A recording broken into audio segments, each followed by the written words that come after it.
Hello, everyone, and welcome to another episode of Looking for Love in All the Wrong Dust Jackets, a show where three disgruntled harpies talk to you about everything we love in romance, whether that's books, movies, TV shows, whatever we like. My name's Liz. I'm Danny.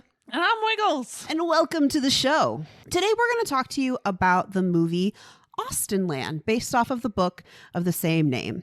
I don't remember the author. Wiggles, do you have it? I do. It is Shannon Hale. Okay. Nice. It came out in 2007. And the movie came out in 2013. Sure did. Okay, before we talk more about the movie, though, I have to warn the people. I have to let you know that we are crass, we're unhinged, and so just a general warning, we swear, we talk about all sorts of naughty times. And if you're not into that, that's a you choice. That's not a me choice, that's a you choice. Yeah, we pre-warned you. Also, there will be spoilers. Yeah, the whole thing. So, Yeah. Don't get any bold, sassy ideas that the ending won't be ruined by the end of this. Or the beginning of it. Yes. Because we don't talk linearly, we talk in a circle. Never. So what have you guys been up to? Get me caught up with your week.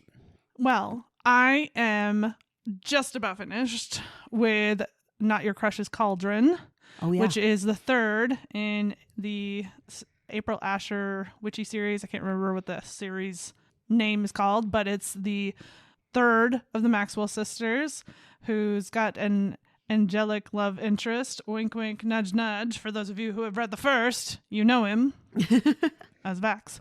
And I'm really enjoying it. So close to the end, which makes me nervous because they've been teasing this time. There was not early on like, ooh, that's just a bunch of teasing. And I'm like, you don't deliver the goods. I have come here for the goods. How does it compare, though, to the first and second book so far? Okay, so like the first one, like I said, they came in hot pretty early, right? Yeah. Which was great. They never went like full out at the beginning, but they were always like, listen, we're a hair's breadth away from like Pound Town. Here we go, right? And then the second one was just a very different pace than either of the two of these. I really enjoyed it. So yeah, the series overall is just really fun. If you go into it with the mindset of looking for something serious, you're not going to find that there. But something super fun, yeah. I do love a good funniness along with the romance line. I do love that. Mm-hmm. Well, sometimes it's nice to read a book that doesn't take itself too seriously. Exactly. And this definitely doesn't. Like, this series knows that you're there for fun and funny and so yeah. Danny, what you got for me? Okay, so I didn't do a lot this weekend because the three of us got really drunk. Put that out in the world. I don't know what you're Just talking saying. about. I have never been drunk. I don't know what alcohol is. Yeah, it's a dirty fucking lie. We got really intoxicated, and then I was on the struggle bus because I realized this. I almost said it earlier that I almost said we are in our late 30s, and then I had to correct myself mentally because I am in my late 30s. You bitches aren't. I mean, I'm literally right behind you. Yes, but you are still technically mid, whereas I am not anymore. I've always been mid. Womp womp. But I did read a little bit when I got home and could slightly focus. So I am almost done with the Gargoyle from General Management, which is by Katie Pryor. It's that book series that I had talked about last time. There's 3 books in it. It's Live, Laugh, Lich, The Orc from the Office. The Orc from The Office, and then now the Gargoyle from General Management. There is tail action. There is so much tail action. But they're all super short books, but they're funny and kitschy, and I mean, are they, oh my God, great character development and great world building books? No. Is it something that's kind of fun to read and is, just kind of, yeah, let's do this. Yeah, it's exactly what it is, and they're spicy. So they're kind of fun. Nice. That's nice. Liz? Yeah, my turn. So I read Unfortunately Yours by Tessa Bailey, which is the next book in the series that starts off with Secretly Yours. Check out our podcast episode about that. Wink, wink, nudge, nudge. I really liked this book. It is fake dating, like rivals to lovers. It's cheesy and funny and goofy, and I loved it a lot. It was like a 4, maybe even a 4.5. Ooh. Well, again, it's if you go into it being like, this is just going to be fun, then you're going to have a great time. Mm-hmm. Gonna have a good time. It's on my shelf waiting to join the read, but it is unfortunately in the to be read. And then I also finished A Soul to Guide by Opal Rain, which is the 4th in the Dusk Walker series. Again, check out our episode on A Soul to Keep, also by Opal Rain. Wink, wink, nudge, nudge, part 2. This one, I loved it, but I don't know, the writing style this time, I don't know if it was like written quickly or maybe my brain just wasn't in the right place for it. So it's a 4. I still loved it. I still love the characters. I love the world. I love everything about this universe. So yeah. I definitely need to catch up with you on the Dustwalkers. It's not Wiggles' thing, but I was like, hell's yeah. Here's the thing, and I think this is one of the things that we do successfully. We each have our preferences, and so you might go, oh, well, that one wasn't what Wiggles likes, so maybe it won't be for me, so I'm gonna like steer clear, or vice versa. You might be like, that's a Danny hot take, love that 100%. I have to read that book. Yeah, absolutely. Well, and like the Duskwalker series I've mentioned before, I have to be super careful about reading it because they are long books. This one was 644 pages, and the rest of the world doesn't exist when I read these books. So even though book 5 and 6 are already out, I was like, you cannot read book 5. You need to now do all the things that you didn't do for the last couple of days while you just read this book. Yeah, completely understandable. I always have to, because there are certain times where like I go on family vacations and stuff, and a lot of my family vacations I get to sit and read, and then there's definitely times where I'm like, you are not reading that when your grandparents are near you. Not that they know what you're reading, they don't, but still there's a certain line, like I'll read a romance novel, there's certain ones that nope. Well, this Duskwalker has a knot, so then we get to go into the knotting realm. So maybe this isn't a grandparent read. Yep. As somebody who is not going to read the rest of the series, unless provoked, but and by provoked, she means that we'll make her read it for this podcast. I was trying to say it nicely. Well, I don't think we would get all the way to 4. So yeah, you never know. You don't know what our future holds. Liz. I didn't think this weekend I would be knockout drunk, but here we are. Anyway, so how does this one have a knot, but the others don't? Well, it's like how they all have different features based on the creatures that they consume. So he consumed a werewolf? Or like a dog. I don't know. Oh, well, dogs and wolves have them too, honey. Yeah. Fair enough. It also this one gives you a lot more about the world because he's the oldest Duskwalker and he ends up with an elf. So you get like all sorts of backstory, all sorts of world building, which is nice. Some of the questions are answered. New questions are asked. Isn't that always the way? They're like, oh, we're gonna answer your questions and you're gonna be like satisfied with that. But also here are 25 more. Enjoy. And you get to ponder those until you read the next book or the next 3 books because somehow it's still not answered. Yeah. Yeah. I love reading. It's so relaxing. I know. Isn't it? Yeah. So are we ready to talk about Austenland? Yeah. Yes. Let's go into it. Let's do it.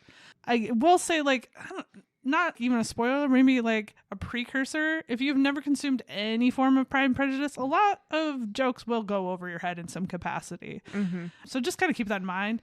You don't have to read the book. Watch the 2005 Keira Knightley Pride and Prejudice. Or if you're feeling like you don't have anything to do in your life, you could watch the mini series, which is forever long, but very, very accurate to the book. So go with that. But yeah, when we first get into this, what happens, Danny? Okay. So there is our main character. Her name is Jane. Shocker. And she is creepily obsessed with Jane Austen and Pride and Prejudice specifically. And to the point where you walk into her house and, dear Lord, and we will get into that house, just saying. But worse yet, I think it's an apartment. Yeah, it is. I think it's an apartment as well. But so she has decided that she wants to go on vacation to this place called Austenland, where you get to be completely immersed in like the time period, and there's a guaranteed like romance story plot line that's written out for you and everything. And it costs a lot of fucking money to go and do this. And her best friend's like, bitch, no, this is dumb. Don't do it. As best friends are wont to do. As best friends are wont to do, because sometimes you have to tell hard truths if you're good friends. But so she's like, fuck it, I do it anyway. And she goes there. And she's kind of getting treated real shitty by the lady who runs it and her creepy ass husband who does things. And she thinks that she's actually falling for the like guy who's the stable boy. Essentially, yeah. But she's also kind of like really getting into this other guy, and shocker, none of it's real except for maybe this other guy. So we'll talk into it. But so I guess I'll start us off with let's talk about Jane's life before she goes to Austenland, because they do really set up a fairly pathetic storyline for her. Yeah, she works kind of a dead end job as we all do sometimes, you know. Yeah. Do we know what she does for her job? It can't be a very high up corporate job based on the cubicle she's in, but also based on the fact that she can barely afford to keep her old car from the 90s. Yeah. She drives a Tercel. Oh. Do you even know what a Tercel is? No. You know why? Because it died off in the 90s. Where it should have. Yeah. And she decides to sell that off to go on this, like, what she thinks is going to be a game changer vacation. But before that, she's this hopeless romantic who's dating some of the worst guys. That one guy walks into her office and literally goes, "What's up, horse face?" And then slaps her in the ass with a ruler. Yes. After he also takes her teacup and just like drops it on the ground and breaks it. Yeah. I can't remember the exact thing he says, but it's something along the lines of, "I chose you intentionally, Jane, because I knew that you were old and single and sad." Like, it's like, that's what it surmises to. And you're like, bro, what the fuck? And I don't know if we ever like settled this debate between the three of us, because this is actually one movie that we sat and watched all together. Mm-hmm. But does he also work there? No, he just showed up at her office and smacked her in the ass with a ruler and broke her teacup and called her horse face. Yeah, because the one clue we get to that is that her coworker sees him coming in and goes, "Oh, your ex at like 10 o'clock or something like that." Yeah. As like a warning. So no, he doesn't work there. He just like walked into this place of business and felt entitled to show up and be gross. Well, he could have worked there. He could have still worked there and been her ex-boyfriend at the same time. I suppose that's true. Yeah. But either way, it's... I mean, I'm just saying, I have worked corporate jobs. I still work a corporate job, and there is no way in hell that an ex of mine would be able to just walk into my work building. But there's also no way in hell my coworker can slap me in the ass with a ruler and get away with it. Hell no. Right. Especially when other people can see. Other people are watching this. Well, like, here's the thing. I cannot see any time that if I'm standing in my professional environment, that somebody would smack me in the ass, even if I knew it was like my best friend in the world, that person wouldn't get punched in the face at that exact moment, because that is not the place. No, I just don't think it's possible that he works there, because otherwise either she is working for some of the shittiest people in the fucking world. Yeah. Or they would have had him thrown out. Like, there's just no other way, you would think. Either way, it definitely colors her sad life. Here's the thing. I don't want to be like, oh, well, it's her fault her life sucks. But part of it is her fault that her life sucks. Yeah. She's so obsessed with Jane Austen, and specifically Pride and Prejudice, and specifically Mr. Darcy, that like she's making out with a guy watching the Pride and Prejudice like miniseries, and is like, no, this is the best part. And it's like, he was a fucking asshole. He destroyed your property and stormed out like a child. Yeah. But like, so you're dating somebody who good riddance, right? But like, if that's how you're approaching it with every person, that you're always comparing them to Mr. Darcy. Yeah. Ugh, that's not healthy. Well, No. That scene is just one scene, right? Right. And I could totally see, like, let's say we were showing somebody who had never seen Lord of the Rings for the first time, and all of a sudden Gandalf is coming over the ridge in Two Towers with everybody there in the middle of the battle at Helm's Deep, and somebody tried to make out with me during that, I'd be like, "What are you doing?" Well, yeah, no, You're looking to the sun on the third day. Right. I mean, like, I get that, but also, and I also get that it's so far into the miniseries. Like, how long has this guy been watching? True. Yeah. You know? I don't know. It's interesting because she compares every guy to Mr. Darcy, and yet chooses guys that are so far from Mr. Darcy. Mm-hmm. Yeah. At least for what we get to see, which seems to be the story of her life. Well, and it's kind of a cautionary tale a little bit on as far as like comparing things to media, and because like I'm obsessed with quite a few things. I do not compare dates. I don't try to compare those to the people that are in my obsessions, because it's not a thing. They get to be their own people. You know what I mean? So I totally agree that, like, not that her life sucks because of her, but a little bit that her life sucks because of her. Like, you can't make people be something they're not. Well, it doesn't matter what your obsession is. If you are truly obsessed, you have a problem. Like, you do. And it's because it seems in many ways harmless. And I'm sure she was rewarded when she was younger for being a reader, right? Mm-hmm. I think everyone in here knows what that feels like. But, I think that nobody was really paying attention except for her best friend, who was like, good God, this is too far. It's weird. It's weird. Yeah. And then when we finally get to see her bedroom, it's all like the justification you could possibly have has gone out the window. You're like, this is the bedroom of a serial killer. It really is. Yes. The Darcy was here over top of the bed. Mm-hmm. Oh, gross, honey. The whole movie is kind of a cautionary tale of like living in your fantasies versus living in the real world. Mm-hmm. Yes. But that bedroom is bad. Oh God, it cringed me so bad. I'm like, here's the thing. You can make nods to like the Regency era and have it look very classy and cool without it being that. It was like a cross between a little girl's bedroom and an adult woman's obsessed with the obsession with the Regency era. So it was simultaneously too innocent and too perverted. Yes. And absolutely. that was the problem. Yeah. I mean, he punched the head off of Mr. Darcy and she kept it. Yeah. She also didn't fix it, which I was like, it's still attached. Like, you could you just could like definitely tape it. still fix this. Just duct tape the back of that and it would probably hold up just fine. Yeah, there was no effort put in there. Yeah.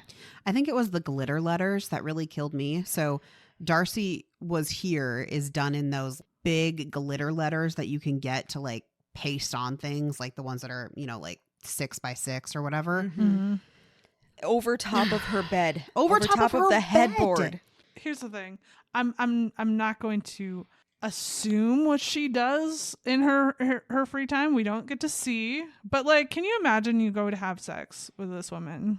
Yeah. And you walk into the bedroom and that's what you see. I am not a man. I have never gotten a boner, but I feel like I would be flaccid as fuck. Right? She also has her own creepy doll that's got like the voiceover for Mr. Darcy that says, "I love you most ardently," or whatever. And her friend's like, "No." And she's like, "It's a collector's item." I was like, I'm with your friend. It's weird. because it's also like badly made. Oh yeah. Like in no way is it actually a collector's item. It's some creepy voodoo doll that someone has made for her online. And I'm like, ma'am, no. No. But here's the thing that I think should contextualize all of this. If she was a guy, it would be Steve Carell from The 40-Year-Old Virgin. Yes. With all his dolls and action figures and all of that kind of stuff. That would be the equivalent, right? And for all the shame that we give a character like that, to act like she is not of an equal caliber of like, you need to get out more, hun, I think is doing a disservice. Women can be weird too. Yep. Sure can. Sure can. Look at the three of us. We're not quite to that level. Well, yeah. Goes and like hides everything in my bedroom. No, the funny thing is my bedroom is the least decorated of all the rooms in my house. I'm like, people don't need to see that. No one will see that. I made myself sad. Anywho, so she decides that she's going to go on this big vacation to Austenland, and her friend is like, literally, I think this is going to go horribly, and so I'm going to make a bet with you. If you come back from that and you're, oh, this was a mistake, because it is, you got to de-Austen your room. It's weird. How much do you think that trip cost? Because it cost enough that it was like her life savings, and it was going to completely cleaned out her entire bank account. Yeah. Well, she wasn't there. She was there for at least a couple weeks. It wasn't a short amount of time. Yeah. So on top of that, she's also not earning when she's on this vacation. And she had to, it was in England, wasn't it? That's true. She had to And fly so to she had to England. fly to England. Mm-hmm. But she also had the cheapest package. She had the copper package. And the other ladies had the platinum elite. Yes. Don't ask me why I remember that, of all the details. But yeah, I think that she was there for at least 2 weeks, maybe even a month. Because there's all these jokes about them sitting around doing cross stitch and shit for hours. Mm-hmm. And I think it makes more sense with the way the story arc develops, that it's not just oh, I was here for 5 days and now it's over. That would be super creepy. She did make the entirety of the other woman's face in needlepoint. She had that much time to learn and practice needlepoint. And that included the amount of time that she spent avoiding working on her needlepoint. That's true. I'm terrible. I'll be like, oh, I get to needlepoint? Cool. And she also fell in love with 2 men's in that amount of time. Yeah. I just think it minimum I will accept is 2 weeks. I would not be surprised to find out that it was a month. Would you do it? Hell yeah. I mean, not thinking about the cost, obviously. But we're going to pretend I get a free trip. Yes. Yeah. 1,000%. Yeah. I would not, but here's the thing. I would not want the Mr. Nobly or even Sexy McSexy Man. What is his name? Captain East. Captain Yeah. East.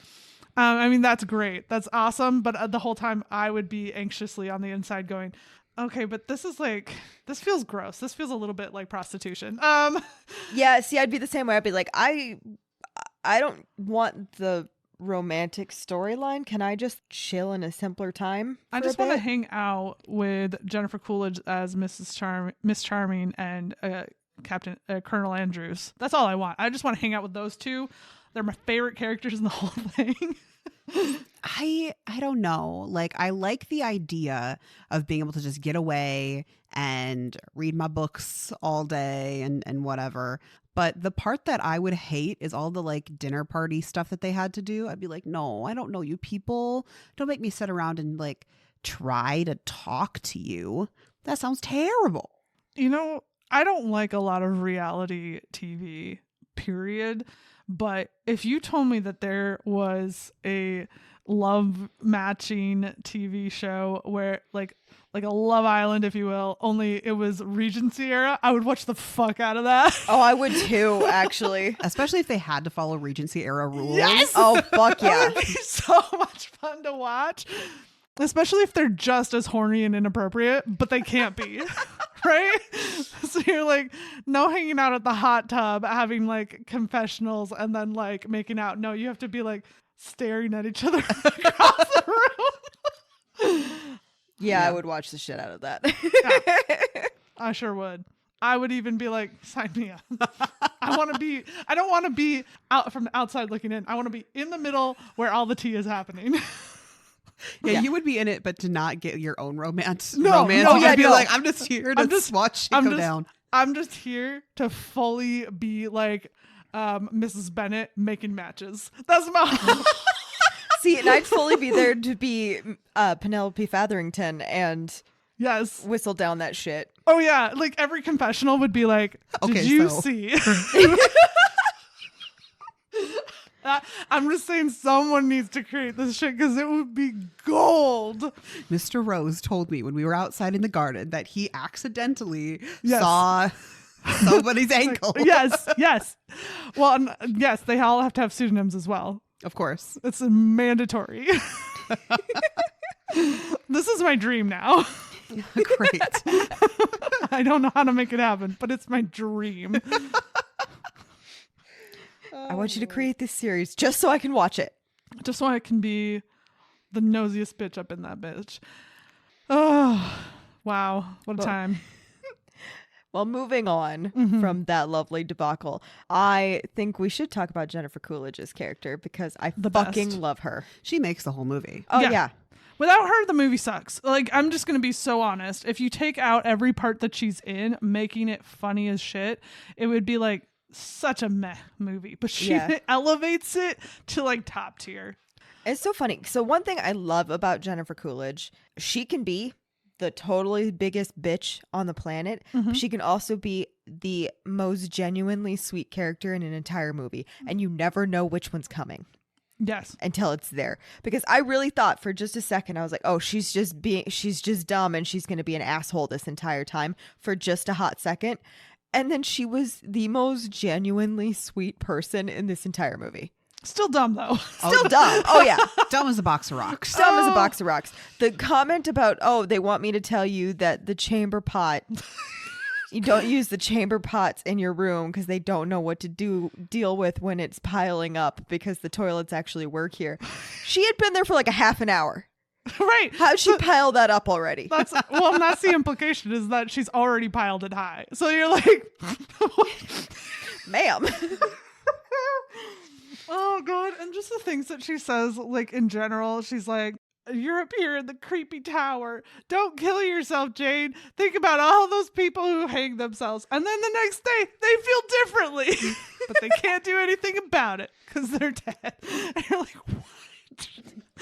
Or when she steals all of the dresses so that Jane, who has the copper package, can wear the nice dresses like everyone else. And she's like, I love stealing from that woman. Yes, she absolutely hates. Oh, gosh. Why can't I think of her name?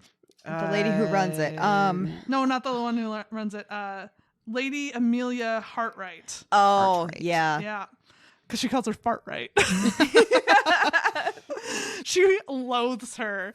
It's so funny the way she has completely been like, Jane, #1 fan, love this one. Lady Hartright, eat shit. To the point where she shoots her in the eye with an arrow. She does. And it gets infected. I don't think she did that by accident. Oh, no, I don't think so either. See, you could maybe make that argument until she reaches into this woman's dress, pulls out her like breast enhancing cups and slaps her across the face with it. I don't think there is a worse insult in woman language. I really don't think there is. I really don't think so either. And it was great. You've called into question her bosoms. You slapped her across the face and you've injured her eye and made her look like super gross. That may have been why it got infected. Who knows? Because of titty juice? The titty juice. Gross. She got titty juice up in that bitch. She also says one of my favorite lines, and I'm going to butcher it here, but it goes something along the lines of, I think creativity is a waste of time. Yes. Because she's just waiting for the men to get back and because it's when they're like making their hats, right? Yeah. Mm-hmm. And she it's a great part. And she also yells at Lady Hartright to not copy everything she does right after saying, I think creativity is a waste of time. Yes. Which, by the way, did you notice that the bonnet she was making was fabulous? Of course it was. It was gorgeous. And I did really laugh at don't copy everything I'm doing because the hat that Hartright was making looked nothing like it. I also love that. So Lady Hartright has like this running gag of her being one of the worst singers in the world. Mm-hmm. And before we get to like the worst of it, she's just humming while the three of them are sitting together. And Lady Charming goes, could you shut your hole? Could you just shut your hole? And there's also a point where Lady Hartright is trying to read from a book to the three girls. Charming is just like, I've got one.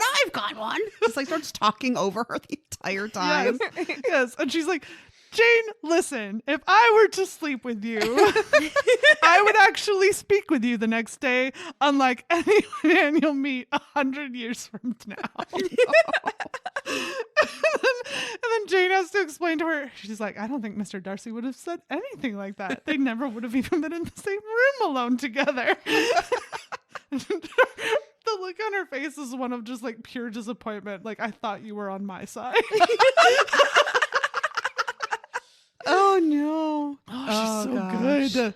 While we're talking about funny characters, Mrs. Hartright is also actually extremely funny. Yes. And her character just like degrades throughout the movie. She starts being like a little posh, and then she gets more and more ridiculous until she's just walking around with T-Rex arms and like Yes. Well, she's kind of bitchy at the beginning, but the more you get to know her, you realize that she's just playing this part, right? Like Yeah. she is fully into the RPG. And so like when her former fling at this event, because she's been there many times as what it sounds like, shows up and is paying attention to Jane instead of her, she's like, excuse the fuck out of me.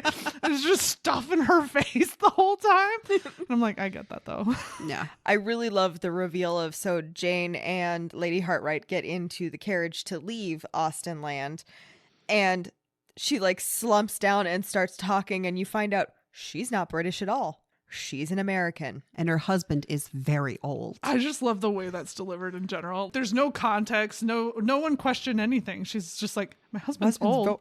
My husband's old. very old. Okay. Excuse the Yeah. fuck out of me. What? You're not British? Yeah. Well, so she also just, because she's committed to this very faulty British accent, she has some of the funniest lines, second only to Jane Coolidge. Like constantly is calling them bosom sisters. Yes. The first time we meet her, she like grabs both of their hands and holds them to her breasts. Oh man, the way she screams when she sees Jennifer Coolidge's character at the ball, and she's like, "It's infected!" Like lunges at her. And then Jennifer Coolidge, like they bounced off of each other so well, because then Jennifer Coolidge is like, she looks very piratey. The actress also does something with her mouth where she pushes her lips out just enough and like over exaggerates with them. Yes. And I wish this wasn't a podcast and I could show you what it looks like. I rewatched it today before we recorded, and I just stared at her mouth like, how do you do that? No, it looks no, so no. weird. No. She's really good. Yeah. She's incredible comic timing, because she's also, a lot of the things she has to do very similarly are reaction shots. Because like, so one of my favorite lines in the entire thing is they're playing like a game of whist or something, and so it's Lady Hartright, Lady Charming, Colonel Andrews, and the host, I can't think of what her name is, Mrs. Wattlebrook. Wattlebrook, yeah. Yes. So she makes like a comment about Mrs. Charming's face being so pretty or whatever. And great gestures, hilarious. And Mrs. Charming responds with, "That's because late at night when I'm all alone, I put my face in the fire." This woman has to react to that like without being like, dear God. There's no way somebody wrote this. They just told Jennifer Coolidge, say things, and we'll record a bunch of it and see what we like. Well, I just love Colonel Andrews comes back with like a kiln. Because he's so fucking good too. Yeah, so all of the men are supposed to be actors playing these parts. They're all of these hired people, and all of the women are the patrons who actually paid to be there. But other than Jane, our main character, everyone else is just ridiculous. And I gotta give it to these actors. They committed to all of these choices. They knew what movie they were in.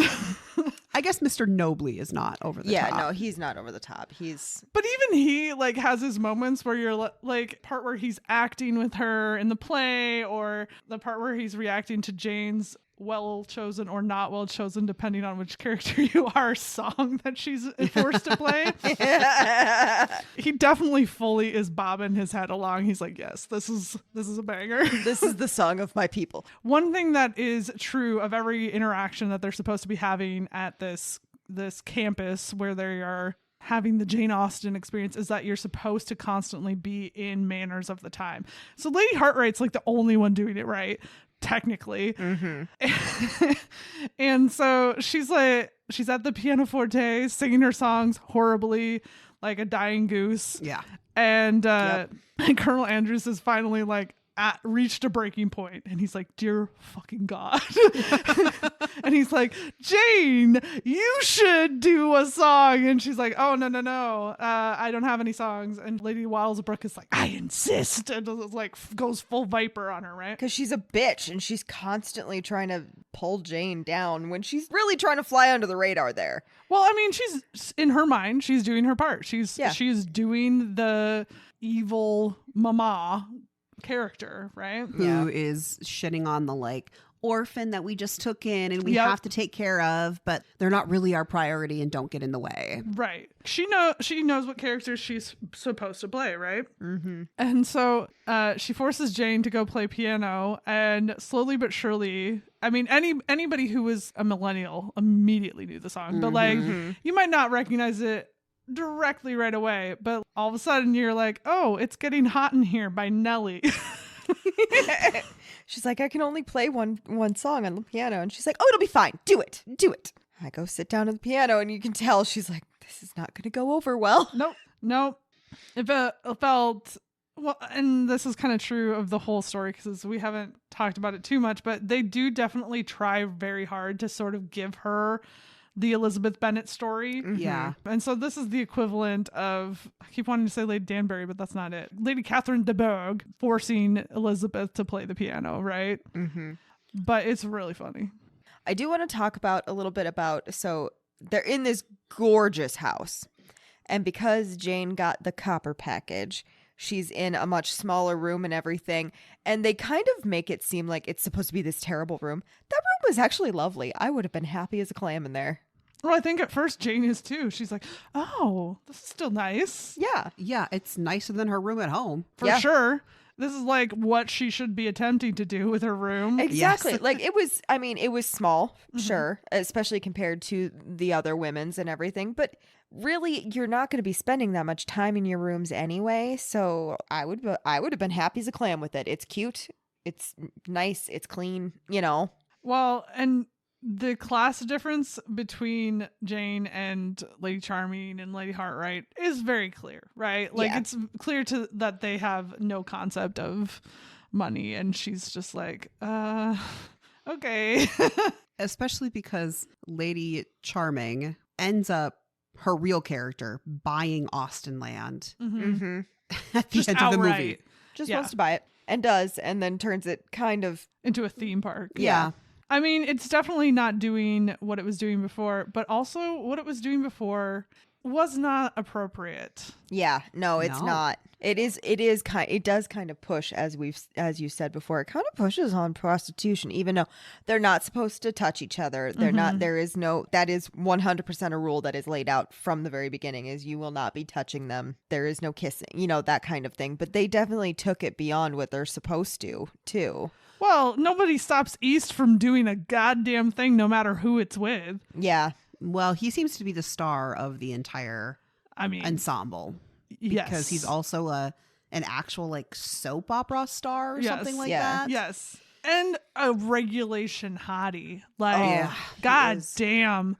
Looking for every opportunity to take his shirt off, and God love him for that. To the point where Lady Charming, spills a little bit on her chest when she's drinking something, and he full on takes his shirt off so she can use it as like a rag or something. And then Mr. Norbley in the background is like, just use a handkerchief. And he's like, nope, it all got to come off. And then like proceeds to just put his vest back on. Correct. That is the compromise he's willing to make. And God love him for it. Oh, yeah. Again, you have an actor who really knew what he came to do. Yep. Like, he was like, oh, you want me to be the hot himbo? I'm in. I'm so in. Do you even understand? I will so commit to the bit. Oh, no. Oh, man. One of my favorite things that he does is when they do this play. So the end of the entire experience is that they have a ball, but what they want to do before the ball is they want to put on a play that the Lady Wattlesbrook wrote. Which made no sense. No, it didn't make a lick of sense. But that's not the point. And Captain East and Mr. Norbley, for some reason in this play, have to fight at the end of it. And what the actor does is takes his like shepherd's crook and like starts spinning it like it's a bow staff and he's a ninja and he's like, I'm gonna take you down. I'm like, what are you doing? and then somehow managed to hook himself in the nuts. I've watched this movie like at least 20 times. I still don't know how he pulled it off. Like a little part of me is like impressed and like wants to know more, you know, like what's happening down there. Because you had to have something to catch. That's all I'm saying. Wiggles. I'm just spitting facts here. Oh no. Unless we're implying that he caught himself in his own asshole. I just don't think it's possible. I've had a lot of time to think about this.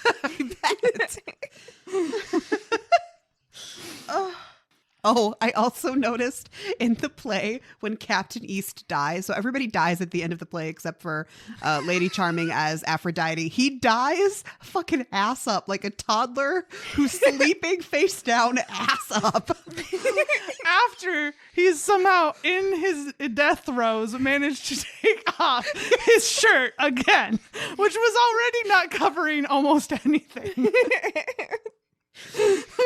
And then Lady Heartrate's taking forever to die, just singing her death. And then you get Lady Charming's. They all died forever. They were all dead forever. Just wanting her to die already. God damn, it's so good. Oh, I honestly feel a little bit bad for the main characters, which are Jane Hastings and Mr. Nobley, because like they were surrounded by some of the funniest fucking actors, and like being the straight man in that situation is just not nearly as much fun. I actually kind of really enjoyed the play because of that. So yes, everybody around them is being ridiculous, but they're having a genuinely funny time enjoying each other and laughing in the middle of it as he's dying on stage, quote unquote, you know, because he's doing it badly and they've rehearsed this and everything. Well, he also has his lines taped on the inside of a shield that he's using. Yes. And this is a key point in the movie because it is when we learn, if you pay enough attention or you think about it, it is when we learn that Mr. Nobley can't act, which means he is not actually, he is one of the people playing a part, but he can't act. No. So his relationship with Jane is not an act. Right. There's also this great moment on stage where he says, "I love you" to her. And it's supposed to be in character. He's supposed to say it. But when he says it, his eyes all of a sudden widen and you're like, oh shit, he meant that dough. He meant that dough. He didn't mean to mean it, but he did mean it. Yep. And you're like, oh, buddy, that caught you off guard. And I liked that. Also, his eyes were very blue in that moment and I couldn't stop looking.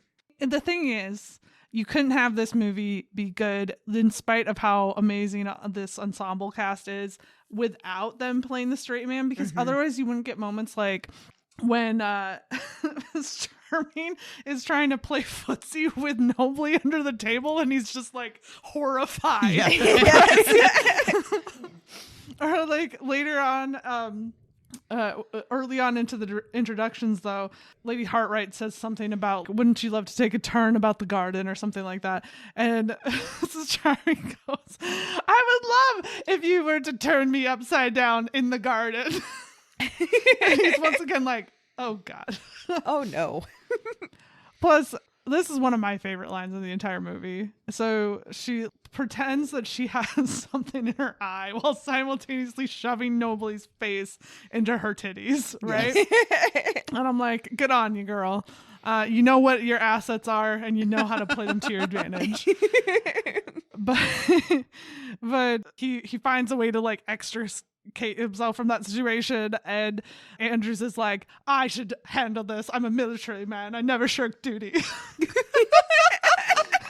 And he goes up to her with the monocle that he has, but doesn't use the entire rest of the movie. Yeah. And he goes, oh, yes, I see it. Oh, yeah. Fire. It's just like, oh God, you cannot have those moments if you haven't let the straight men set it up first. Yeah. I actually really love, so there are moments where they show kind of the behind the scenes of Austenland, because I mean, this is their work. So they do have off times and everything. And it's almost jarring when you go from what the Regency era situation is going on to their living quarters, for lack of a better way to put it. And they're like out by a pool somewhere, and there's bright colors fucking everywhere, and they're in the most ridiculous clothing, except for Nobly. He's in fairly normal clothes. And it's so ridiculous. And I think it's because they need a break from like the Regency thing. And it's so funny. It's almost jarring when it switches it to it. I mean, it definitely is giving off the same energy as when you see a Bad luau? No. What is it when it's like a sports character? Mascot. Yes. It's like seeing a mascot take their head off. Yeah. Well, it's also meant to show us another view at Nobly not fitting in with everybody else. Yeah, because he's always very quiet in those scenes and everything. But the mystery, the part that is supposed to mirror that or be parallel with that, is Martin, who is the stable boy that Jane is supposed to be getting with. Well, and he's complicated because he appears so real, especially early on. And so you think, oh, this might actually be romance for her. Like, this is not just like the play acting that she's doing with all the others, which is fun, but just that's all it is. It's just fun. This one might actually be romantic. Which is why I hate him even more. Because he is trying to convince her that she's actually in love with him. Well, and he's doing a good job because those scenes are pretty romantic. When he takes her out onto the boat ride and they like share a couple kisses, and she like keeps running away from all of the Regency stuff she's supposed to be doing to go hang out with Martin in the stables or wherever he is. Right. It's my favorite line with, what, you just pull a pregnant horse out of nowhere? Because they have this whole moment where she thinks she snuck off to go be with him. And in reality, he's been waiting for her. Yeah. And so they have this horse that is going to have a baby, or has very, very recently, because that was not actually a newborn horse. It was way too dry. Hell no. Way too dry, way too big. Yeah. Well, at first, I thought that scene with this newborn horse that we and Jane don't get to see being born, is just really bad writing and props and directing, like just bad movie. But later you piece it together that it was just all staged for Jane. Yeah. Yeah, it's really the first clue that you get that, oh, maybe this is not what I'm thinking it is. Yeah. Right? Because I definitely thought, oh, well, that was just, they didn't have, they couldn't find a young enough horse, or because there's a lot of liability issues with having that young a horse and everything on set and everything. So I thought, well, they couldn't get a younger horse than that. They, didn't properly goo the horse or whatever. But no, it's just that they were doing that on purpose. But the big giveaway that it's not real is that he sends her away to go get straw, as if that's something that the horse is going to need in order to give birth. Well, and they do usually put straw down for them. Which is already in there.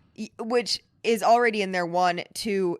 if the baby's coming out, that's the least of your concerns. Right. Like if it's happening in this moment. And yeah, a horse giving birth can be really quick sometimes, but like it's usually not that quick. Also, that baby horse was standing and walking around and knew how to use its legs. Right. Because they just deposited this horse into the stall. Yeah. And so like all the signs are there, but you're like, oh, this must just, exactly like Liz says, is this bad movie moment, but well-intentioned and easy enough to look over. I also, this is sort of off topic and we can come back to the topic at hand, but I have to talk about one of my favorite things about the setup of Lady Wattlesbrook's version of Austenland is all the fake animals. Like, yeah. There's like all these like animal statues everywhere. Yeah. That are badly taxidermied at that. Yes, like in the commercial for Austenland, she's like petting this fake lamb, and then there's a scene in the barn where there's a chicken, but the chicken is very clearly a stuffed chicken. And I think that there's another scene where there's cows out in the pasture that are not moving. Well, and the fake pheasants that they shoot. The fake pheasants, yeah. Well, I assume that was just because you shoot fake pheasants. You shoot clay pigeons. You do shoot clay pigeons, but like, you know, like a mix between the concepts. But also Martin, he just has a wheelbarrow in like several scenes that have very clearly has like a fake goose or something in it. He just keeps pushing it around. Yes. He has, well, again, all the clues are there that he has no purpose. Like when you look at the contents of his wheelbarrow, you're like, what are you attempting to achieve? What are you doing, sir? Like if you were actually going to, like if you were a stable person and you were going to clean out a stall, if you had a wheelbarrow, you would have a pitchfork. That's about it. Mm-hmm. Well, so he's supposed to be scraping off the moss of that boat inlet there. Mm-hmm. It's already been scraped off. Yeah. It's like in a loose pile, right? So, oh my gosh. I remember when I got to the end the first time, I was like, motherfucker. And then I watched it the second time and I was like, so this is on me a little bit. Like, why didn't I notice? I will say I was a little grumpy after we watched it the first time because I was just like, no, I hate everyone. I hate it all. And then I did rewatch it today and I was like, okay, I can see it now. I haven't gotten to rewatch it, but I'm going to. And the thing about watching this with Wiggles is Wiggles has seen this hundreds of times. She literally has it on DVD. I do. Proudly. And then we're sitting here watching it with her and we do the typical thing, which we shouldn't do because we hate it when other people do it to us, is me and Liz are like, but what is this? What is happening? And then she's like, I say nothing. And we're like, you suck. I was trying so hard not to give anything away. I was like, don't look at my face. I didn't want you to say anything. I am glad you gave us the one clue we needed, which is that Jennifer Coolidge's character is not a bad guy. Because like if she turns out to be a bad guy, I'm walking out. Like that's the end of my day. I would have flipped your fucking coffee table and walked out of here. Yeah. In hindsight, we would have had a less painful Sunday had that happened. But, you know, it's fine. You win some, you lose some. It's you fine. know? Well, and the other thing about Martin that is so insidious is that he is more committed to the bit than all the other actors. Mm-hmm. Like there are parts where no one's around and yet he is committed, or no one's looking at him, but he's acting as if in the off chance they did, he's setting this thing up. So there's a part where shortly after Captain East has arrived, and this whole time Lady Hartright has been like being distracted by Nobly, right? And so Captain East is like, well, she's already got one. I'm going to go for Jane then. Mm-hmm. Because that's their job, to pick one of the people and then have a fake relationship with them. Right. And Gross. he is like, he takes it so far. He's like kissing up her arm and all this. And we get a pan away shot to Martin watching them, dropping his wheelbarrow of nothing, looking very disappointed for an extended amount of time, and then just rolling away. And there's no evidence to support that Jane saw him, but he was fully committed to the bit in that moment, which makes it really hard up to that point to distinguish, oh shit, this might not be real, because why would he do that if she's not looking? Well, and the worst part about the way that he pursues Jane, because he is told to, hey, you're Jane's partner, so you guys are going to have this different romance than everybody else, is that he acts from the get-go as if they are outside of this situation. Yes. Outside of all of that. Like he just straight up tells her like, oh, I'm just working. And she's like, I'm sorry, I'm not supposed to be here. And then they start talking about like Austenland and this concept and everything. And he plays music at one point in time and they're not supposed to have any modern contraptions. So he goes way too hard on this and convinces Jane to the point where the audience, us, are tricked as well to think that he's a real guy. Right. That's what pisses me off too, because here's the thing. If you're going into Austenland, you expect that you're going to, you know, that these people are going to be lying to you, expect them to be actors. He was not included in that explanation. And so that if something had happened, it could be considered something by coercion. Well, and then he kisses her, which would not have been appropriate for them to do, because it's Mrs. Wattlesbrook says to these women right away, there is no touching unless it's like the dances or you know, things like that. And with the exception of Captain East, who proves to be above and beyond in all things, Correct. all of the rest of them are adhering to that, right? Exactly. And so why would she think that this wasn't real? Because all this time, he's been crossing lines that you would not be able to cross otherwise. That's the point where I'm sort of like, oh, this sort of feels like prostitution. Yeah, it does. And that's why I'm kind of happy that Jennifer Coolidge's character buys Austenland. Mm-hmm. She's like, I'm going to make this fun. You're like, fuck yeah. Well, she has an interesting romance situation too, because She kind of ends up with him, doesn't she? kind of. It's hard to tell. Well, okay, so something to keep in mind is that all of the women, Jane, Lady Charming, Lady Hartright, they all do get sucked in at some point with their partner. And I think that's sort of the like crux of all of this is that yes, you're paying to be fooled, but not in that way. You know what I mean? Like that always feels like there's a line being crossed. Yeah, because Hartright makes out with the captain as well. Well, they're supposed to be rehearsing for the play. Right. And Jane and Nobley have that entire conversation at one point when they break character and they talk about, and I think it is when they see those two making out. Yeah. This is a really dangerous game to be playing. Right. Yeah. Because at some point, what is fake and what is real get really blurred. Yeah. She flat out says, this is a dangerous game. I don't want to play anymore. Right. Yep. And with Jane Coolidge's character, Jennifer Coolidge, Jennifer's, they're all the same. So Lady Charming and Colonel Andrews have this partnership where I think he's genuinely having a little bit of fun playing his part, except that she is fully falling in love with this man. Yeah. And he's like, Miss Ma'am, I'm so sorry, but I like the penis a lot. Oh, yeah. There's a scene when towards the beginning of the movie where they're taking a turn around the garden and it's Lady Charming and Colonel Andrews.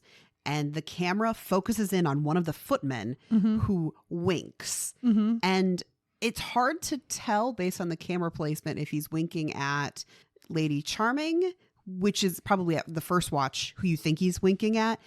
But rewatching it, I'm like, is he winking at Colonel Andrews? Is there something going on between these two men? Well, and then it's background sort of characters are super horny in this movie. Yes. Well, and then it gets confirmed when there's a instance where Jane screams for help and Colonel Andrews comes running and he's in his British flag boxer shorts and one of the wigs and coats of one of the footmen. Yes. Right? So you're like, I wonder what 2 + 2 equals. Yeah. Well, and then at the end, during the ball, Lady Charming like forcefully kisses Colonel Andrews. Who's terrified. Yes. It's a little like, it's like, on one hand, he definitely plays it up for laughs, but on the other hand, you're sort of like, but are you really that scared, my guy? Blink if you need help. Well, they have a conversation Yeah. where they're sitting on a bench and Lady Charming's like, I didn't know that I went too far. And he's like, you did. You went too far. And if we're to be together, you must never touch me again. Yes. And then she's like, even the servants are getting some, because they are. The servants are constantly in the background, like getting at it. And you're like, Damn, son. well, and it's funny because she like dresses the women to very dowdy, like makes them wear these horrible wigs and bonnets and doesn't like let them wear any makeup or anything. And then the men, she's like, the tightest pants we own. Yes. The tightest pants we own, please and thank you. And they all get tans for no reason. Like, doesn't make sense, but they will all be tan. Yeah. Yep. Yes. For some reason, Lady Charming, after she buys off her real character, I don't remember her actual real name in the movie, but Jennifer Coolidge's character buys Austenland, and yet she's still running it with Colonel Andrews. I think they became actual friends. Yes, I think there was a conversation had there where he was like, listen, I need, now that I don't have to put on a show anymore, I need you to understand where I stand. Yeah. But it is kind of funny at the end where Jane just like cannot bring herself to tell her. She's like, I think he might be perfect for you. Yeah.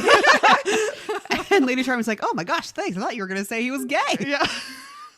Honestly, the thing with the servants being all horny for each other felt like the background characters in a play who are, Oh, sure. hell yeah. you know what I mean? Like they're just like, nothing I do matters. And that one over there gave me the wink. So It definitely had the vibe of like a repertory or like touring yes. Broadway show where they're like, I'm here, I do my thing, and then we be fucking. Right. Yeah. 1,000%. It almost felt like in the movie, we don't know for sure if that's true, but it feels like the Austenland experience can only happen for certain months out of the year. Mm-hmm. So it's almost like a Renaissance fair kind of thing. Yeah. Yeah. Where it's like for this temporary amount of time, we will have this Austenland fair. By the way, if we just ruined theater experience for you, we are real sorry. However, we all did theater, all three of us, and yes, there is horniness fucking everywhere backstage. There is no such thing as an innocent play. I will tell you that. Yeah, no. Because at least 2 people, bare minimum of that cast, are getting down, and everybody else is like annoyed because you're like, if I have to hear one more thing about your relationship that is so messy. Okay, but now we're going to go on and we're going to sing a show tune. We should talk about, so the head of Austenland has a husband, That she does. and he is a salty. Well, so for those who have watched the Pride and Prejudice miniseries, you'll get a little gifty poo right there because he is one of Bingley's sister's husband in that miniseries. But it's very clear that either Lady Walsbrook married him for his money and then just pushes him around and like is like, this is what we're doing now. Mm-hmm. And that his way of getting his way in this situation is to hit on these young women who come to this event, and has clearly accosted Yeah. at Mm-hmm. many and probably assaulted many as well. But one of the things I did like is in that situation with Jane, she entirely defends herself. Like, yes, Mr. Nobley and Colonel Andrews come and find this situation, but she has like knocked this old geezer to the fucking ground Right. because, as she says, she becomes a ninja when she's frightened in When she's startled in an unfamiliar place. Yeah. That cracks me up. I'm sorry. Apparently, I'm a ninja when I'm startled in an unfamiliar place. And I was like, yep, sure. That is one of the moments, and the moment leading up to it where we find out that she is a ninja. Those are some of the first few moments too where we're finding out that actually there might be something more to this Nobley guy than we've been thinking before. Yep. Mm-hmm. Because before, you just assume that he is the Mr. Darcy character of the story, right? Because he's cold and aloof, and so when you finally win him over, it's like, yay! Yeah. Mm-hmm. And Jane even accuses him of that, right? And this is after they've started to get to know each other, that's what he's here for. Mm-hmm.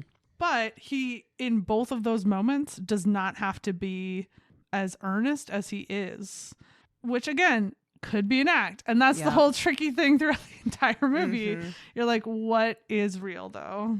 Well, since we're talking about Jane and Nobley, who are the true love interests, the people who actually get together at the end, I don't get it. I'll be honest with you. I see the scenes where they kind of have their banter and then they did the play together and they were cute, but I don't get the whole, so at the end, is it Henry's his real name? Yep. Yeah. Flies all of the way to the US to find her. And I don't get the romance. Like, it didn't do it for me. There was no pining. There was no swooning. There was no like bits and pieces throughout the movie. Well, I did, in my little bit of research that I did on this book or this movie before we started recording, read that the director actually felt like the movie could have been even so much longer, but she had to cut a whole bunch out. Mm-hmm. And I think it's the right choice. I think she probably chose to cut some of the romance in the name of the comedy. Because, like, in many ways, Jane and Henry are kind of just a vehicle for the shenanigans that happens. Yeah. I would definitely say this movie is a comedy. I honestly don't know if I would categorize it as a romance. There is a romance in it, but I don't know if I would categorize the movie as a romantic movie. I mean, I didn't hate their relationship clearly as much as you do. I didn't say I hated it. I just said it was blah. Like it existed, but it didn't do anything for me. It weirdly did something for me. Well, there you go. It was sweet. And when you look at their moments with the lens of he's clearly falling first, it's a little bit cuter. But see, and that's what I was seeing, especially with like during the play when he said I love you, and then he had the oh shit moment because he realized that wasn't fake. I loved that. I was like, oh, look at you, you're having an oh shit moment in front of a lot of people. But it was the cute moments, like them laughing on stage together, being ridiculous, because he didn't want to do that. He didn't want to be in the play. Well, and stories like these are always harder to tell in movie format. I'm sure in the book that it goes more in depth, but you know, we do see him get jealous like immediately when Captain East shows up. He's like, get away from my not woman, my woman. She's not mine, but she's mine. Get away from her. Okay. But he is always like looking to her, looking at her, and is surprised, I think, to find that somebody who's attending his aunt's Austenland is actually somebody who very bright and not the expectation that he had, which was that these women were desperate, probably. Yeah. Yeah. We haven't talked about him saving her on the horse. That was cute. I love it. It was also annoying. It was both. Yes. The shredding of the dress. I'm like, dude, that was unnecessary. Funny, but unnecessary. Well, the whole scene, I can't justify any of that scene in my head. So they're riding back. Everybody's on their horse. And Jane's horse has decided it's not listening to her, which I get it. Horses do that. And so Martin, the stable boy, takes her horse and his horse and is like, I'll be back with another horse. And I'm like, this makes no sense. We were totally, like, all three of us sitting here were arguing it too. We're just like, so walk next to the horse. Yeah, walk with him. He's walking. That's another moment, though, that you're supposed to take away that there's something wrong with Martin. There's something wrong with his story. Doesn't add up. Right, except if his story was to get with her, why would he leave her behind? Because he's supposed to make the daring rescue, not nobly. Oh. He just didn't arrive on time. Yeah, I suppose, now that you say that. It's still a bad setup. Well, no one said Wattlesbrook was good at writing. It's true, you saw her play. That's true. But then nobly rescues her in the rain and has her sit in front of him on the horse. But to do that, he has to rip her dress, which... The alternative was, though, that he would have had to like bunch her dress up, which would have stopped him from damaging the dress. But also she would have had her like, I'm not saying he made some choices is what I'm saying. She also could have sat on the ass of the horse side saddle. Just saying. It's very easy to do. I could imagine, though, that he would look at her and go, I don't have any confidence that this woman will be able to hold on. I mean, also fair. But I don't know. She just shot like 3 pheasants. Well, shot the pheasant 3 times. Yeah. She was very that adept. Poor damn dead pheasant. At the shooting for some reason that we don't know. Well, but she's also very hesitant and shy in most interactions It's until you piss her off. And then she's suddenly like, look at me, I'm spunky. And you're like, oh, okay. I just don't understand. And this happens in movies and TV shows all the time where people are just out here ripping dresses. What are these dresses made of? Tissue paper? Well, that was a very flimsy fabric. You can tell by how easily you can see through it. It's true. So it was probably like a muslin, which rips crazy easy. That is true. Also, it shows how strong he is. He can rip this fabric. I don't know. Look, Nobly has his flaws too. He's a history professor. How is he out here ripping people's dresses? That's how he's ripping people's dresses. He's read up on it. All the bodice ripping? Yeah. He's secretly a romance novel fan. I would believe that, actually. He loves his historical romances. Yeah. Gotta love a bodice ripper. Mm-hmm. He's like, I know all the tricks. So something else I want to talk about is, so Jane Seymour, she plays Lady Wattlesbrook. She does a really good job of knowing the character again that she is playing and showing up for it. Like, she's just like behind the scenes for a lot of it. And yeah, a lot of her face is just like, I'm prim and proper and whatnot. But like, when it's found out that Lady Hartright has somehow given her phone to Jane, right? Like, she covers up for Jane because they find her cell phone in there. Yeah. And they're not supposed to have any modern devices.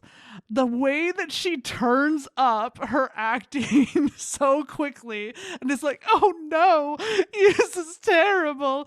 We'll just pretend it never happened. It's so funny. And she does that so many times where she's just like really good at going, oh, I'm talking to a different character who paid more money. Guess what? I'm going to give you a much better experience. Oh, she definitely kisses Lady Hartright's ass throughout the whole movie. Well, she's clearly a regular.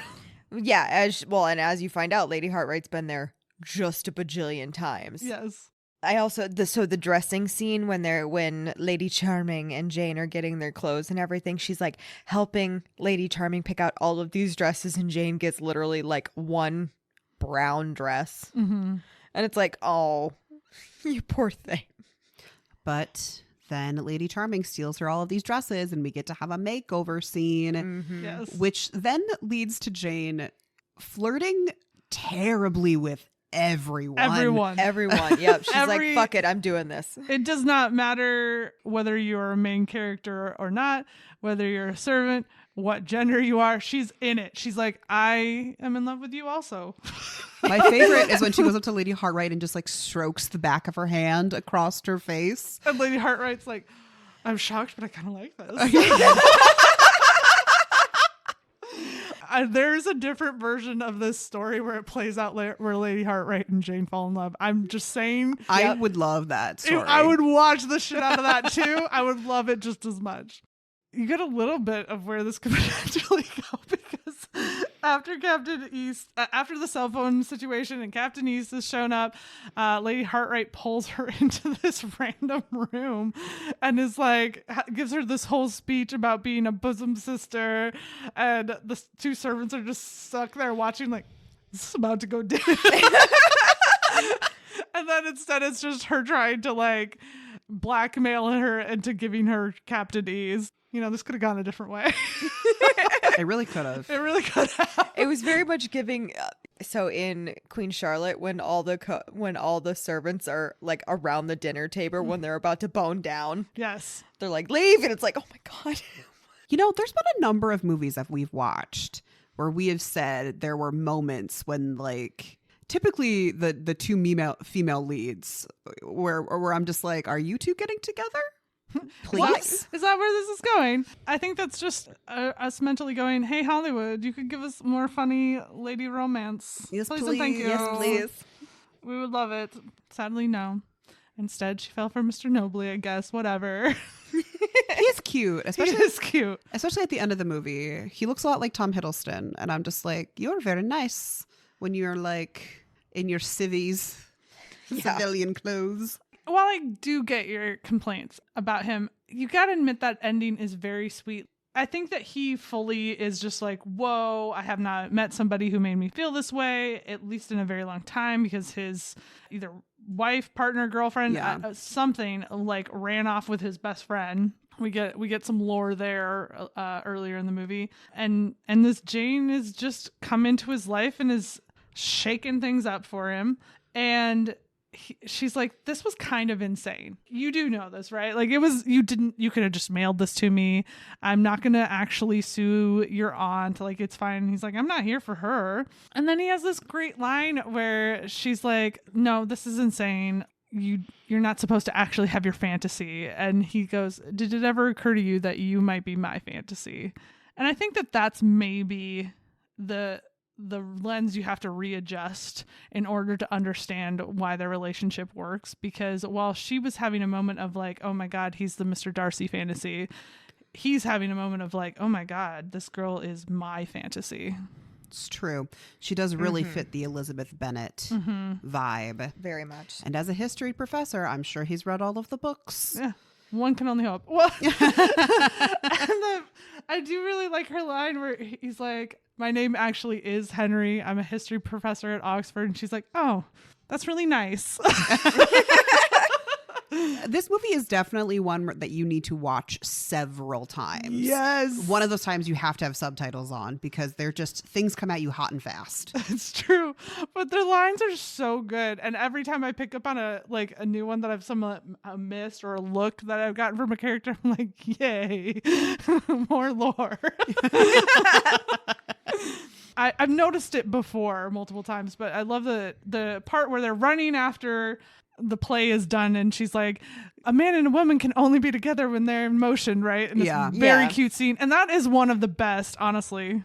I should, before I fully move away from that, should talk about how this is one of the best Jane Nobley moments, is that they go up to her room and then he's like, so what does etiquette say about me being alone with you in your room? And she's like, correct. Actually, you need to get out, sir. I was so disappointed. I was like, not even a kiss. I was like, Right? God damn it. But then he comes back and is like trying in his best way to say, this is real, I'm real, without actually saying it. Mm-hmm. He takes her hand and does the kiss on the inside of her palm. And I'm like, that is always hot. Yeah, It is. is. I've never watched that in a historical drama and not been like, yes, this is hot, right? Anytime like the wrist kisses, Oh. or I'm just like, or like the thumb lightly grazing across the wrist. Oh Yes. man, it's too much. Or my personal favorite, like undoing a necklace and kissing. Where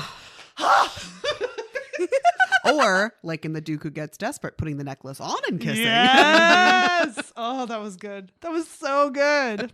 So like you do have some moments. They do really try to enrich that there is this potential. And I think at the end of the movie, you're like, yes, this is not, we are perfectly in love. This is the potential to be something really good. But getting back to my point, the reason I bring that up is because as they're running, two of the servants are just like making out. And they part ways, and they're like, nothing happened here. They both have lipstick staining their mouths. Like their entire face. It's Yes. like up over their nose. Like almost. full clown face, honestly. Yeah. And they're like, nothing to see here. And as soon as they're far enough up the stairs, they're like back at it. Oh, it's so good. They gave us a whole world. That's all I'm saying. It Yeah. really did. I was really entertained by the servants. And I think when I watch it again, because I will be, I think now that I'm not paying as much attention to the main characters because I know what's happening, I will be watching the servants in the background more because I'm sure there's just a shit ton of stuff that I didn't notice. And it's interesting too, because I've watched this movie with a couple of different groups of people. And it's interesting which things people pick up on. The first time I watched it, one of the lines that the whole group was like obsessed with was Jane Coolidge very shortly after the like getting dressed into the Regency era clothes is in front of the mirror. And she's like, look how skinny I look with my arm behind my back. That was like the running joke for the longest. We were just like, look how skinny I look. Oh, God. Once again, honey, her name is Jennifer. Did I call her Jane Coolidge again? Sure Yes. did. Oh, God, this is too hard for me. You can't have two J names.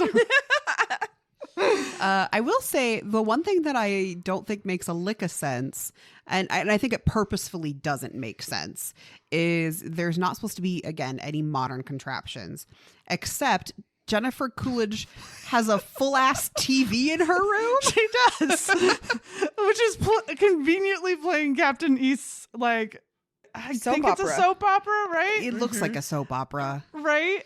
Either way, his television show when he's not there. Which makes me wonder, was it pre-programmed to play that? Or did she like find out that Captain East existed and then hunted it down? I think both are valid. Yeah. And then there's also a PA system. You hear Yes. Yeah. frequently throughout it where they're announcing like the next activity. And I'm like, you can't, you're ruining the vibe, lady. There was very many moments like that where we're like, but wait, why is there a PA system and stuff like that? Yeah. Liz took a special you mentioned it every time the PA system went off because it irritated you. If you make rules, Yep. you cannot then defy your own rules. You can if you're Wattlesbrook. That's her whole game. The other thing I think that's really interesting about the choices that they made for this place is that Jennifer Coolidge or Lady Charming is she's constantly complaining about like the men being gone. Yes. And them having to do these like womanly activities. And Jane is usually like, I think this is just what women did back then. And they're all like, this is bullshit. Yes. But like, which is not wrong. But like, it also totally makes sense that like, the guys playing these actors are probably just like, I swear to God, if I have Charming's hand on my ass one more time, I'm gonna lose it. Well, and it's probably, yes, technically men in the Regency area would probably be out hunting, doing all that, and they wouldn't be around the women as much. So it would make total sense, but there's also probably labor laws. They had to have time off and shit, which is why they were like over by the pool and away from everything. Right. Well, I think it's funny that clearly Lady Charming has bought into the fact that the men are actually hunting. And it's like, no. No, ma'am. The pheasants are fake. Well, there's a line that she has where she's like, I'm just saying, if the men don't come back, I'm asking for a refund. Oh, yeah. Mrs. Charming has a point to being here, and it is the men's. Yeah. Mm-hmm. She came here purely to flirt. Yeah. She's got another great line when they're getting like dressed up and everything. Or no, this is before. This is when she first meets Jane at the airport. And she's like, oh, I memorized the first 3 chapters of Pride and Prejudice. She's like, why are you here? And she's like, just think of how hot I'm going to look in those corsets. Oh, man. I was like, relatable content. Yeah. But, you know, this movie, it ended almost a little bit like an 80s 90s comedy where like the end credits were like their own little treasure of their own. And so we get to find out that in fact Lady Charming has bought Austenland and has made it her own, which is just a lot of fuchsia pink everywhere and cupcakes, but does keep the men in the tight pants. Oh yeah.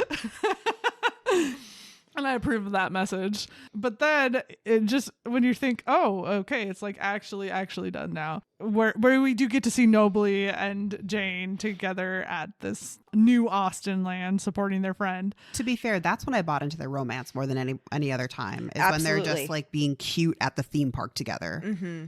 Well, you know, they've clearly had more time to get to know each other since then. It's true. Without rules. Yes, without like weird rules. But then it wraps up with the two of them like in cutouts for Darcy and Jane, or Darcy and Elizabeth, and you're like, oh, okay, that was a cute ending, la la la, and then immediately it comes back in with Nellie's hot in here with the entire cast like having a best time dancing it out, and I'm like, I've always loved end credits like that. They always crack me up. yes. Well, I think those end credits really like encompass how much fun it must have been to film this. Oh, It had to just be a riot. They had to constantly be breaking each other. I just don't think there's any way that they couldn't. Oh, you could not listen to Jennifer Coolidge say some of that shit that she said without just laughing your ass off. And again, they did a really good job of committing to the bit. Yeah. Oh, yeah. If Colonel Andrews got up in my face and started talking about the mange, I forgot about that. I wouldn't be able to keep a straight face. I would have been like, oh no. Yep. Oh, gosh. Well, that's the end of the movie. So that's probably the end of our discussion, eh? Mm-hmm. Yeah. Let's go into ratings then. I guess spice somehow. There really isn't like even a super convincing great kiss in this movie. No. I mean, when Nobly and Jane do kiss, it is kind of cute that she calls back Jennifer Coolidge's line, tally ho. Yes. But like, that's the thing. The only like quote unquote sexy thing that happens is Hartright and Captain East making out. Mm-hmm. But like everything else, whenever it gets a little bit steamy, it gets sort of counterbalanced with cute. Yeah. Yeah, I'm going to just give it a 0. I don't think you can say there's spice in this. Yeah, same. I guess I'd give it technically a 0.5. Okay. Because I mean, we have also consumed things that had even less. Yeah, but like the kisses and other things, you've at least had one steamy kiss. Like Practical Magic has one like steamy kiss. Sure does. Sure does. Whereas this, like all the kisses are just like Really chaste. yeah. They are. All right, 0 it is. Why not? How about your romance rating then? Maybe a 1. They were cute. I liked them. I wanted them to be together, but I was also frustrated through most of the movie going, who the fuck is real and who isn't? Yeah, the first watch through definitely killed the romance to be like, the mystery was like, I don't know. I can't trust you. I can't trust any of you. I know. That's my thing. I'm like, I trust no one. I'll give it a 2 just because like the second watch, you can kind of pick up more on it. I'm going to give it a 2.5 just because I've given 2s to some romances that were absolute dog shit, and I just don't feel like it's in that arena. Fair enough. And which makes me go, maybe I need to lower my ratings for romance on some of these. So yeah, 2.5 from me. Your overall rating. I think this is funny as shit. I do think there are some things that could have been a little bit tidier. I think that if they had been allowed to include all the things that they wanted to have in the movie, it would have been a tighter movie, even if it was longer. So I'm going to go with a 4.5. It's very funny. I watch it. Every time I watch it, I love it. But does it get 5 tier level? No. I also am thinking 4.5. I laughed my ass off. I liked the characters that I was supposed to. I hated the characters I didn't. And, you know, I really enjoyed it. I will be honest with you. After my first watch through, I was hovering between a 3 and a 3.5. My second watch, I will bump it up to a 4 because I wasn't angry. Seriously, the first watch left me angry, and I don't want to feel angry. It's okay. I'm not upset. You have to justify your likeness of this movie to us. I like to explain my reasoning. I know. It just seems like you're maybe still angry. I am. I am. I'm sorry. Okay. Let's go to recommendations. And I'm going to go first because I never go first. And I want to say this before you do. Perfect. Do it. I know exactly which one you're going to do too, bitch. I know. I would obviously suggest Lost in Austen, which is a miniseries. I think it's British, which is about a modern day woman who somehow gets transported back in time and into Pride and Prejudice. And Elizabeth gets transported, Elizabeth Bennett, from her world into our modern time. And it's funny and it's cute and it's romantic and I love it so much. And the actor who plays Darcy in that has these really funny, I think they're originally on Instagram and then he sends them someplace else because they show up on TikTok and things like that, where he is Mr. Darcy now somehow trapped in the future, trying to communicate with Lizzie. And he's like, I have this crazy contraption and this is happening. And he's constantly a bumbling fool. It's very fun. Yeah. So watch that and then look him up because good times. I have many things that I could suggest. I would not go so far as to call myself necessarily an Austenite because there are some of her books that just aren't for me. And that's, you know, not a judgment if they're your favorite Austens, but they're not mine. But I'm going to limit it to 2 suggestions. One is the Jane Austen book club, which is both a movie and a book. Both are good. I like the movie better. I think the cast is just phenomenal in it. And so they just bring more life to it, really, and show a greater appreciation, I think, than the book does for Jane Austen's works. But, you know, do whatever you want. I'm not gonna judge you on any of that. The other suggestion I'm gonna make is if you watch this and you were like, Nobly, pretty hot. He is a Jane Austen hero in, I think it's a miniseries, but it might be a movie for Northanger Abbey. Oh. Oh, okay. Mine's going to be kind of out of left field, but like, let's be honest. You expect these things from me at this point. So there is a movie called Penelope. Mm-hmm. That it's a girl whose family is cursed and she is born with a pig nose, and ears and multiple other things. And so the only way to break the curse is, you know, for her to marry and everything to break the curse, blah, blah, blah. So they've been, and it's to marry royalty, I believe is what it is. And so there's a fake dating aspect to it, which kind of gives me that same vibe and everything. And it's a melodrama. So it's just extremely fucking funny all the way through. And it's just a vibe thing for me on that one a little bit. And it's really cute. I love Penelope. Okay. Well, that's the end of it, folks. If you like this episode, please find us out there on the socials at Wrong Dust Jackets. Leave a comment, leave a like. We would be elated, delighted, just happy as shit to hear from you. You can also find us on our website at wrongdustjackets.com. Check out our blog. We've got all sorts of other reviews that don't make it into the episode. And then give us 5 stars on the Spotify, the Apple Podcast, whatever you're doing. Again, we would love to hear from you. If you're listening, please talk to us. It's very lonely. Yeah, that's what I've got. Thanks, everyone. Bye now. Bye. Okay, goodbye.